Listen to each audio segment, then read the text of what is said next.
Sorry, who has to redial the other control room? They were going to transfer me, but they transferred me to a non-working number. So, no me. Okay, but I'm just staying in the same IFB, right?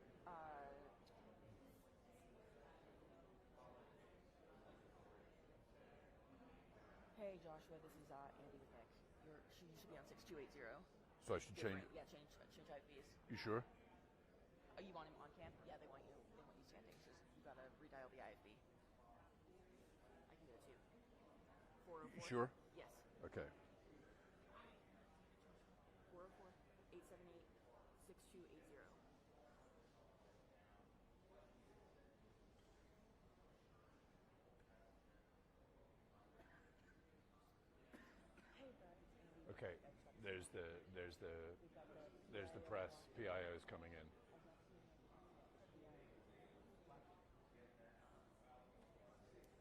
I do. Hi.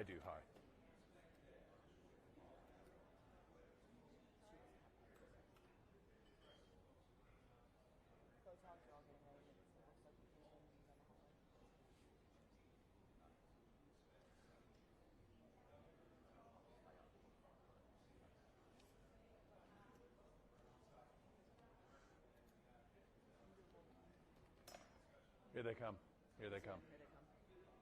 1, 2, 3, 4, 5. 1, 2, 3, 4, 5. No, who is that?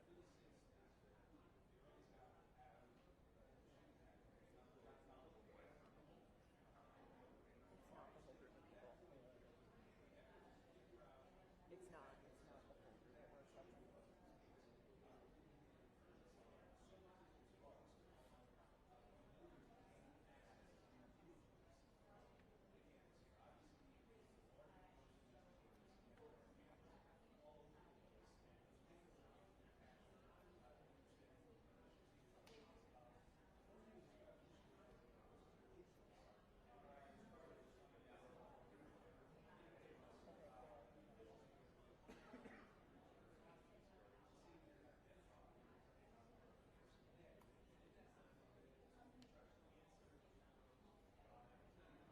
Yes, Wolf. So this press conference was scheduled to start about an hour ago. It has been pushed. I am now seeing officials walking into the room. They will be moving to the podium any second now.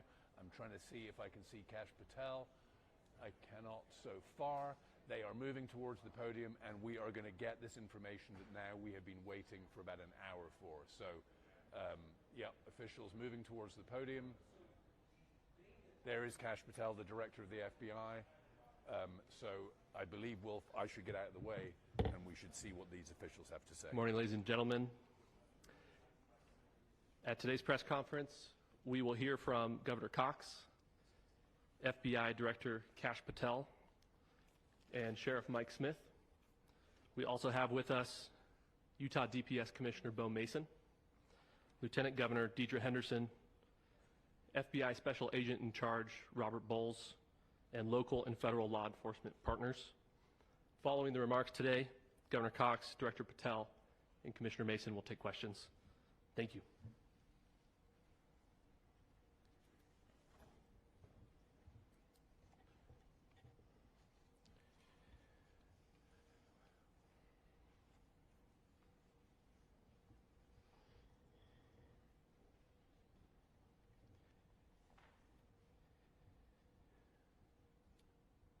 Good morning, ladies and gentlemen.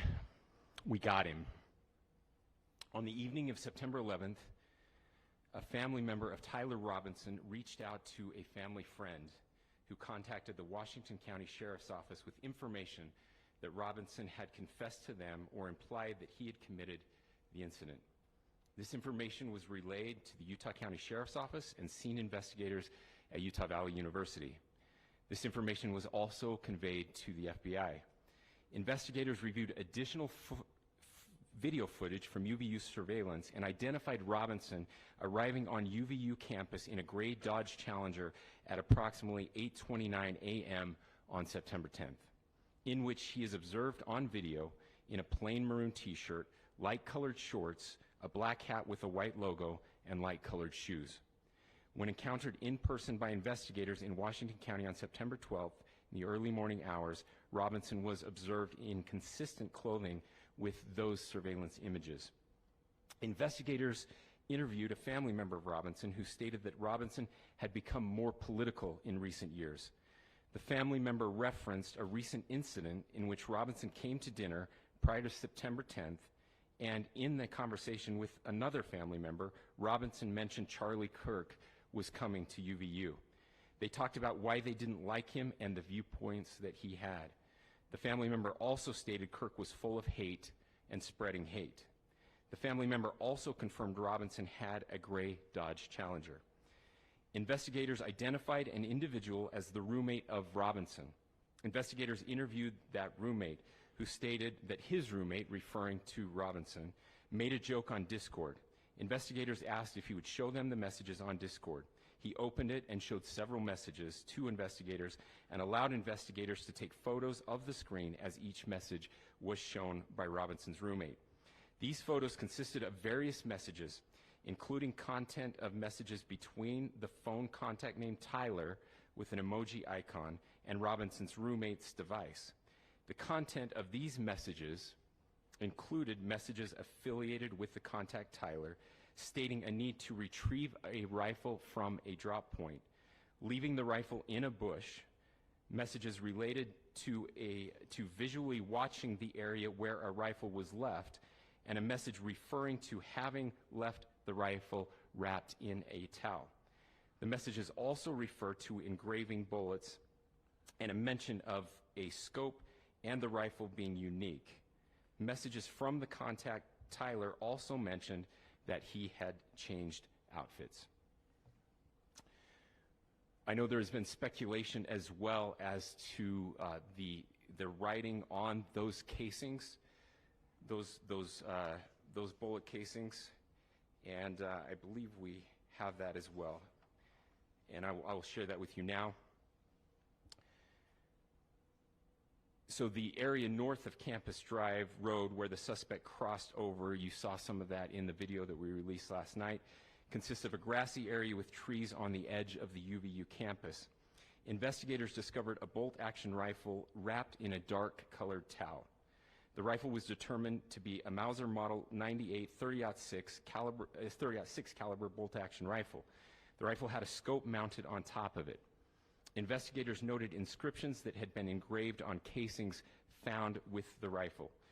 Inscriptions on a fired casing read, "Notices, bulges, capital O-W-O, what's this, question mark." Inscriptions on the 3 unfired casings read, "Hey fascist, exclamation point, catch, exclamation point." Up arrow symbol, right arrow, and symbol, and 3 down arrow symbols. A second unfired casing read, "Oh Bella Chow, Bella Chow, Bella Chow, Chow Chow," and a third unfired casing read, "If you read this, you are gay, LMAO." We are indebted to law enforcement across the state who has worked seamlessly together, local law enforcement, state law enforcement, and our federal partners with the Federal Bureau of Investigation. We're grateful for everyone who worked together in such a short amount of time to find this person and to bring justice. I want to thank the public who has been so engaged, reviewing videos, helping us with sending in tips, and helping us get to this point. I want to thank the family members of Tyler Robinson who did the right thing in this case and were able to bring him into to law enforcement as well. I especially want to thank the family of Charlie Kirk, Erica, Charlie's parents, his children. I want us to be thinking of them as we bring justice in this case. They will be involved in that justice. We will be working very closely with them as we move through this process as well. This is a very sad day for our country, a terrible day for the state of Utah, but I'm grateful that at this moment we have an opportunity to bring closure to this very dark chapter in our nation's history. With that, I will now turn the microphone over to the Director of the FBI, Kash Patel. Thank you, Governor. This is what happens when you let good cops be cops. The FBI and our partners are proud to stand here today together to bring justice to the family of Charlie Kirk and honor his memory. I want to express my deep gratitude to President Trump, the Vice President, and the entire White House who have been so incredibly supportive with both resources and just personally to the FBI as a team. They had our backs the entire way, and I just want to express my gratitude for giving us the resources we need to operate in this space to bring this sort of justice at this sort of speed. In 33 hours, we have made historic progress for Charlie. Governor Cox, our partnership has been absolutely incredible these last few days. Our partnership will endure. Your state and local partners, your sheriffs, your DPS community has been unbelievably impressive in the hardest of times. And a case like this cannot be solved, cannot be brought without partnering with your state and local authorities. The FBI has a certain role to play, and we will play that role, and we will lead out for the federal government. But Governor Cox, we are so grateful for your state partnership that led out on this investigation. A little bit of the timeline. Charlie was shot at 12:23 p.m. on Wednesday.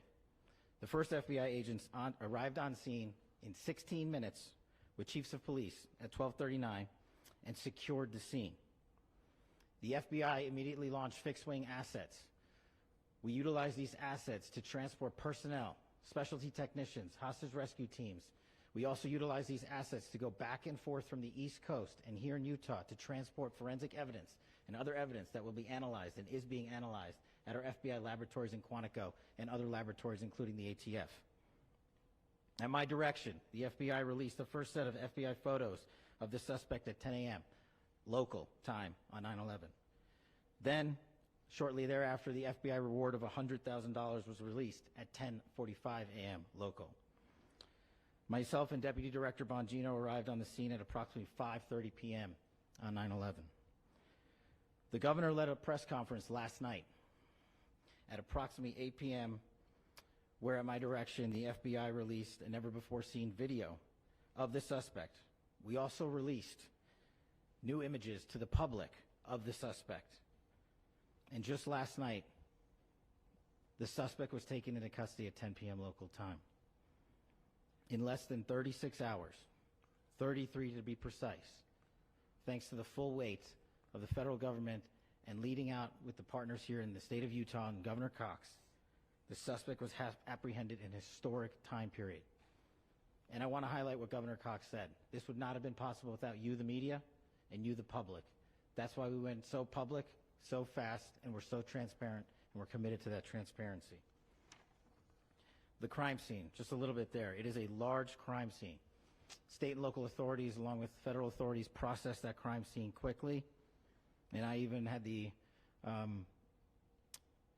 ability to walk through that crime scene and walk through the steps the suspect took to learn more about what was needed and what resources we needed to bear to create a full picture for the FBI and leadership back in Washington. Furthermore, thankfully to state and local partners, forensic evidence has been seized and continues to be garnered. Forensic evidence has already been evaluated at FBI laboratories in Quantico and state and local authorities here.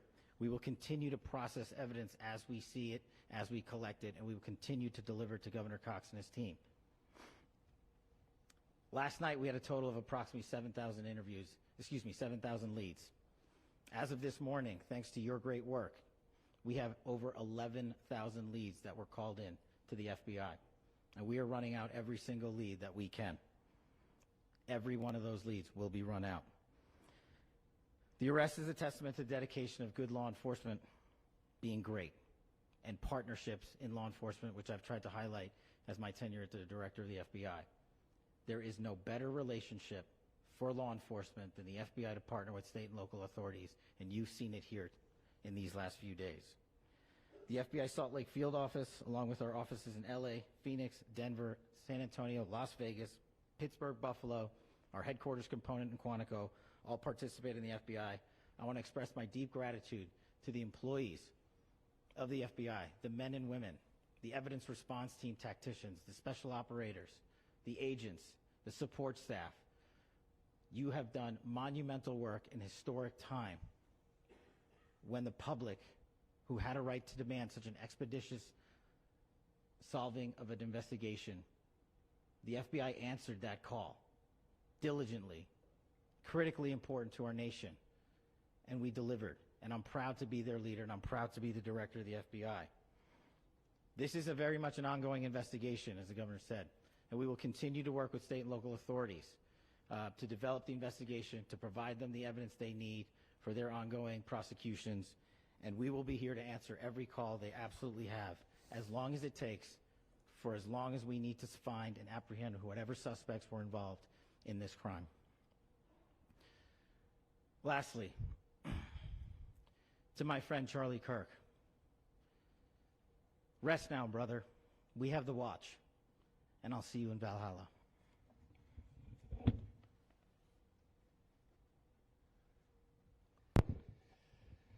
Thank you, and good morning.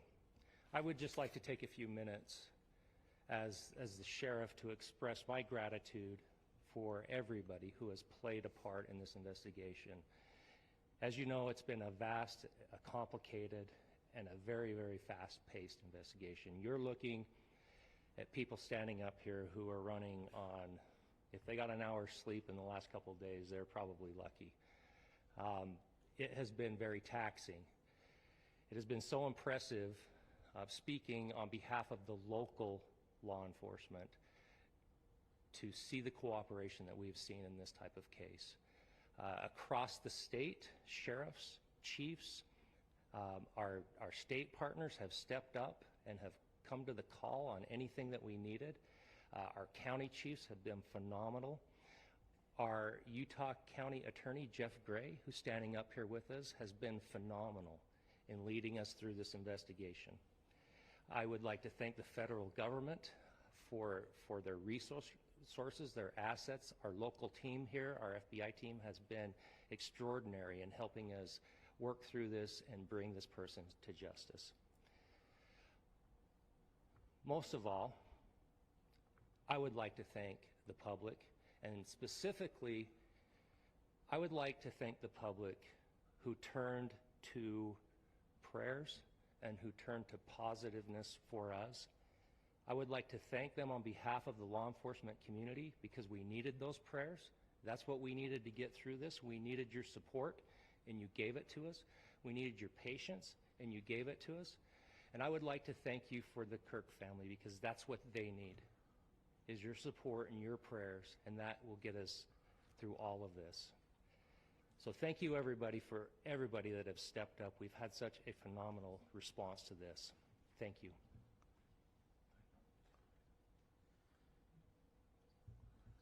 I also want to give a special thanks to the Attorney General and the Department of Justice.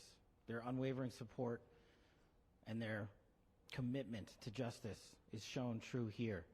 And without AG Bondi and Deputy Attorney General Todd Blanche and the resources they brought to bear, we would not have been able to complete our mission. And I just want to say special thanks. It's an honor to be a part of the Department of Justice. Thank you again to our incredible law enforcement team who has worked so hard. Sheriff, I got a solid 90 minutes last night, so I'm probably the most well-rested person up here. Ladies and gentlemen, I get the microphone, so I hope you'll permit me a moment just to share a few more thoughts about where we are and how we got here, and maybe a little bit of where we go from here. I don't want to get too preachy, but I think it's important that we, with eyes wide open, understand what's happening in our country today. I've heard people say, well, why are we so invested in this? There's violence happening all across our country, and violence is tragic everywhere, and every life taken is a child of God who deserves our love and respect and dignity. This is certainly about the tragic death, political assassination of Charlie Kirk. But it is also much bigger than an attack on an individual. It is an attack on all of us It is an attack on the American experiment. It is an attack on our ideals. This cuts to the very foundation of who we are, of who we have been, and who we could be in better times. Political violence is different than any other type of violence for lots of different reasons. One, because in the very act that Charlie championed of expression, that freedom of expression that is enshrined in our founding documents, in having his life taken in that very act, makes it more difficult for people to feel like they can share their ideas, that they can speak freely. We will never be able to solve all the other problems, including the violence problems that people are worried about, if we can't have a clash of ideas safely and securely. Even, especially those ideas with which you disagree. That's why this matters so much. Over the last 48 hours, I have been as angry as I have ever been, as sad as I have ever been. And it was, as anger pushed me to the brink, it was actually Charlie's words that pulled me back. I'd like to share some of those. And specifically right now, if I could, I need to talk to the young people in our state, in my state, and all across the country. As President Trump reminded me, he said, you know who really loved Charlie? The youths. And he's right. Young people loved Charlie, and young people hated Charlie. And Charlie went into those places anyway. And these are the words that have helped me. Charlie said, when people stop talking, that's when you get violence. He said, the weak can never forgive. Forgiveness is the attribute of the strong. The only way out of the labyrinth of suffering is to forgive. Welcome without judgment, love without condition, forgive without limit. He said, always forgive your enemies. Nothing annoys them so much. A few months ago, I referenced this last night, Charlie posted to social media, when things are moving very fast and people are losing their minds, it's important to stay grounded. Turn off your phone, read scripture, spend time with friends, and remember, internet fury is not real life. It's going to be okay. He again said, when you stop having a human connection with someone you disagree with, it becomes a lot easier to commit violence. He said, what we as a culture have to get back to is being able to have a reasonable agreement, where violence is not an option.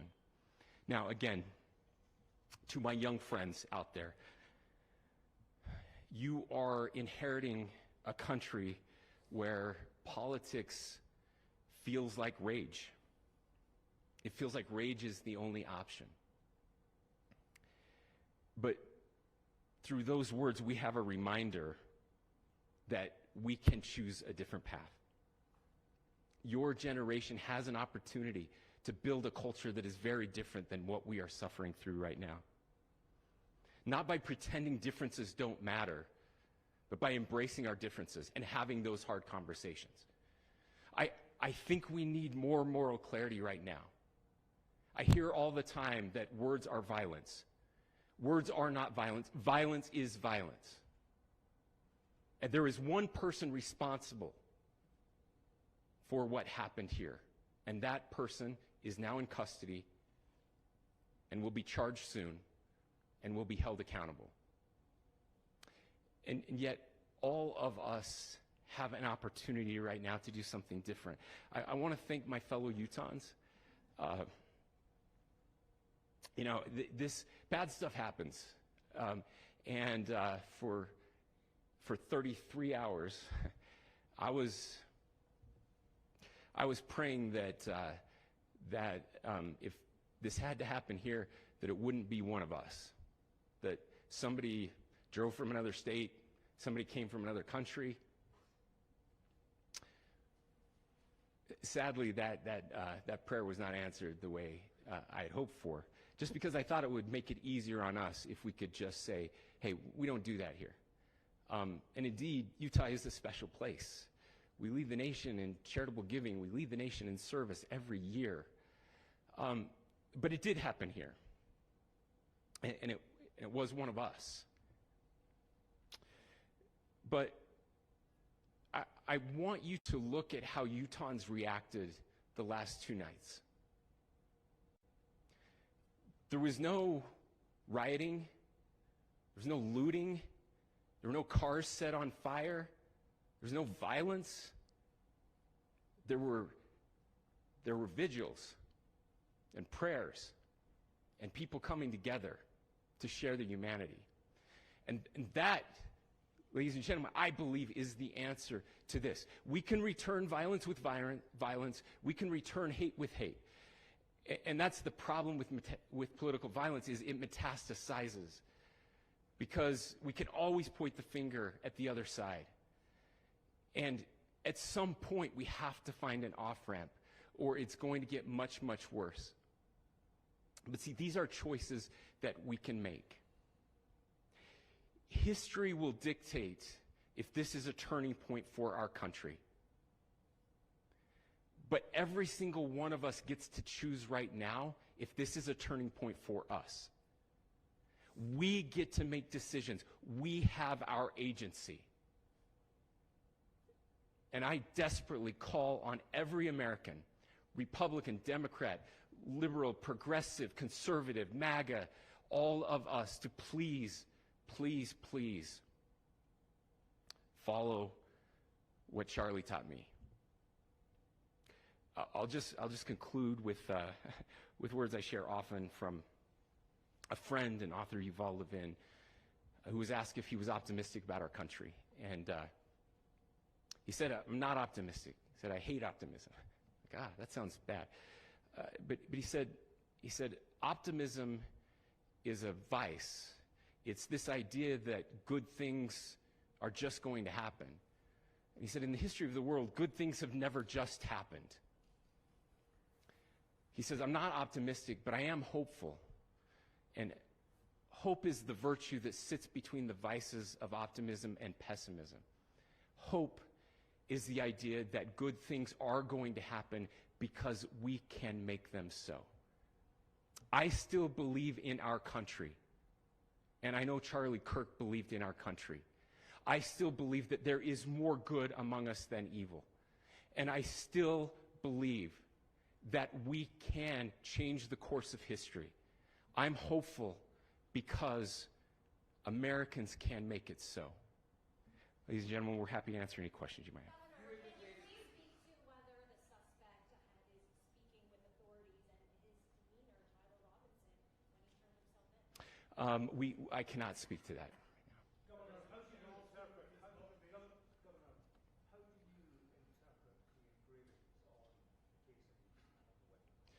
Well, I will leave that up to you to interpret what those engravings mean. I think the clearest one that says "catch fascist," there's not, and by the way, that's like catch like a ball, catch this. That's I think that speaks for itself. Governor, you indicated that he had been communicating. You talked about this level of hatred that this person expressed in his dinner. Beyond that, is there anything in your view that you've discovered that may have radicalized or changed him or prompted him to commit such a horrific? There's nothing more that we can share at this time. Governor, you indicated that he had been communicating with a friend on Discord about the gun. Do you anticipate any more arrests? We do not at this time have any information that would lead to any additional arrests. Do you believe he acted alone? Yes, but the investigation is ongoing. How he came into custody of police and where he is right now? Yes, so right now, Mr. Robinson has been booked into the Utah County Jail. You heard the president this morning report that he was taken into custody, that his family and a friend helped to deliver him into custody of law enforcement in Washington County. For those of you that don't know where Washington County is, it is the southwesternmost part of the state of Utah. It's about a 3.5 to 4 hour drive from here, where we are right now, and that's where he lived and where they turned him in. Please, I'll go here. I can't share any more than what I've already shared. Yeah.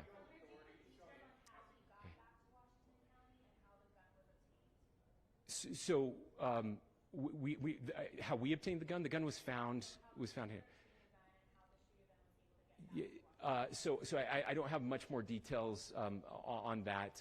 We do know that he drove. We had his car here on campus, and then we had his car going south back to the St. George. It's actually the city of Washington in Washington County.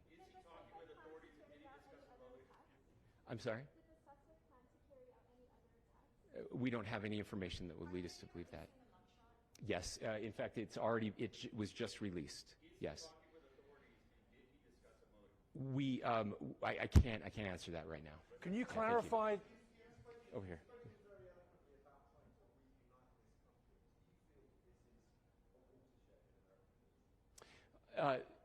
I absolutely believe that this is a watershed in American history. Yes. The question is, what kind of watershed? And that chapter remains to be written. Is this the end of a dark chapter in our history, or the beginning of a darker chapter in our history? Look, I mean, if you look at true political assassinations in this country of someone of this stature, this feels a lot like the late 60s, and having one so gruesomely displayed on camera in all of our hands and in all of our pockets.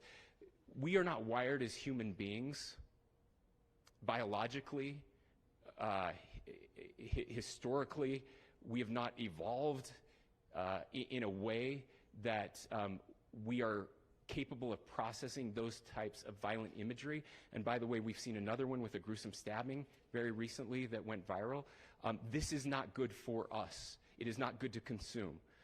Social media is a cancer on our society right now. And I would encourage people to log off, turn off, touch grass, hug a family member, go out and do good in your community.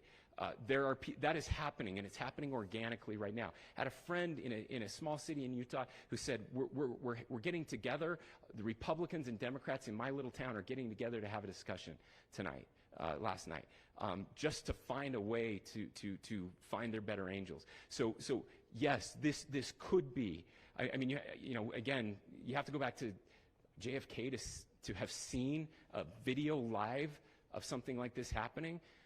I wasn't born until 1975, but I know that things were really dark in the late 60s. Sorry to some of you. I know some of you were there. But this is our moment.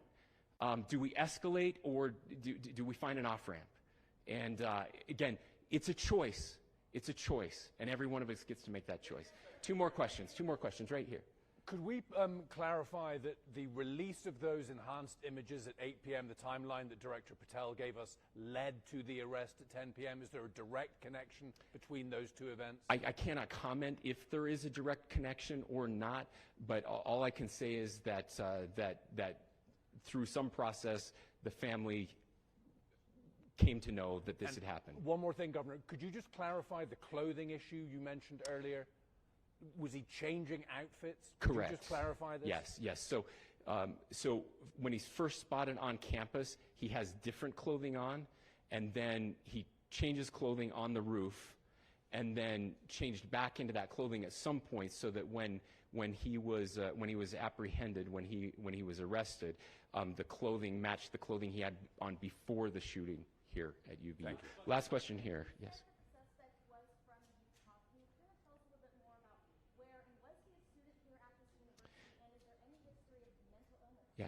So I don't have any information on the mental illness part. He was not a student here at UVU. He was living and had lived for a long time with his family in Washington County. in the southernmost part of our states. Thank you, everyone, for your great work in getting this information out. I just say, process-wise, this may be important. I know many of you aren't familiar with the process in Utah. I think it's important that you understand that. Basically, we have 3 days for charging documents to be filed. A CI will be filed. We'll have more information then, more detailed information as those charging documents are filed in preparation for a preliminary hearing. So 3 days. So we would anticipate then that early next week those charging documents will be filed. We will obviously be working. The county attorney will be working very closely with Mr. Kirk's family as those documents and decisions are prepared and made. Thanks, everyone.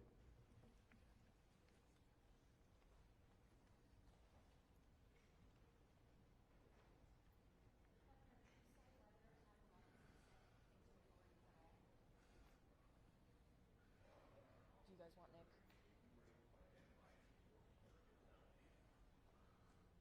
After John Miller, copy that. After what? After John Miller. So should I get in front of camera? Yeah, they are gonna. And it's still, if you're still on the IFB, at the same one.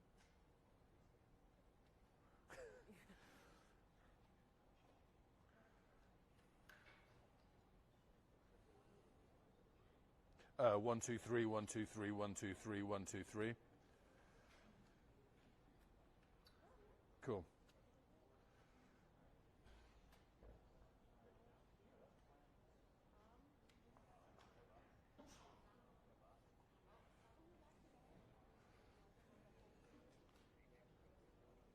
Great. Awesome.